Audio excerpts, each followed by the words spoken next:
also before I forget. Thank you for your financial support. Thank you for your prayer support, because that meant a lot to us going there.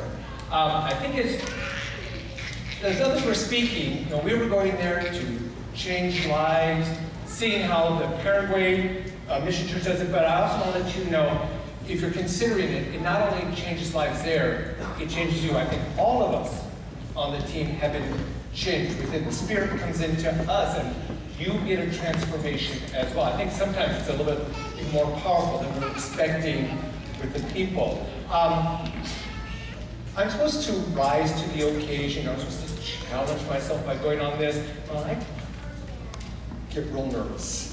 And I take the easy way out. My part was to be doing vacation Bible stuff. You see on the side there, me with a little sheet, and Rebecca is the gal back. She was my translator for that session. Our translators were wonderful people. My real translator, Jenny Jensen, at the time we were doing this VBS, was helping Sandy with the Moms in Touch thing. So they were able to shift and work, and they were marvelous people. Now, going door to door in the morning, which is what we did, I thought, okay, I'm going to go out. What am I going to say? How am I going to share the Spirit? And each time I do this is my third time to Paraguay, God continues to humble me down a lot. So I realize, all right, who am I in all this? Because it isn't me. It's the Spirit. The translators that we have, the nationals that we have, are so well trained, are so good at this. And I'll just share a story with you in a minute. At the Vacation Bible School, you see my Bible verse there, Jesus calling the children. Well, that was part of our goal. If we could have this Vacation Bible School, and it was raining. One day, in the middle of Wednesday, the rain was pouring. It was just pouring.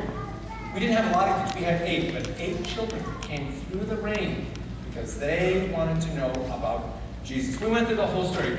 The birth, what Jesus did on earth, the death, the resurrection. You see, we had a little coloring sheet, and when we were done teaching them the lesson, they got to color it. The backside was all translated to Spanish.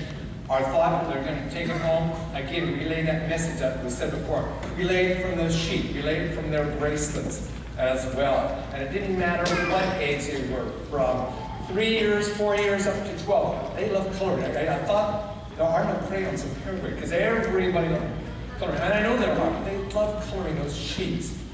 The second thing I want to relate to you is, on the other side, we have a family that's got little boy's got a postcard.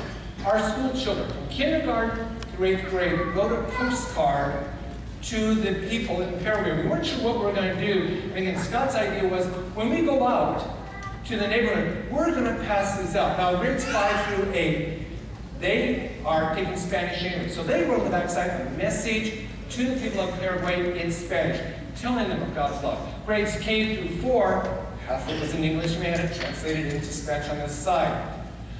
We went to one house, and there's Catholic religion, but all sorts of different things are taught there. We came to this one, it was a store, really. There was a grandma, her daughter, and her granddaughter. And this grandma, she was the matriarch, she was the one talking to us. She wanted 3 postcards, one for each one. Well, we talked and talked, and we worked with the translator. Finally, my translator said, let me handle this. And so Jenny was talking to her, and I just did by the side. Sometimes you guys go, all I can do is pray. Well, I don't know what's going on, it's all in Spanish. And finally it came about, Jenny came away from it and says, you know what? I talked to her, I shared the message, but she just wasn't ready to accept. To her, this grandma, it was, whatever you believe didn't matter, you were going to heaven. You can believe whatever you want to. And so we left with the postcards, because I know the Spirit of God is working through the messages that are on the back of those postcards to her, daughter, and granddaughter. I know God's Spirit will be working.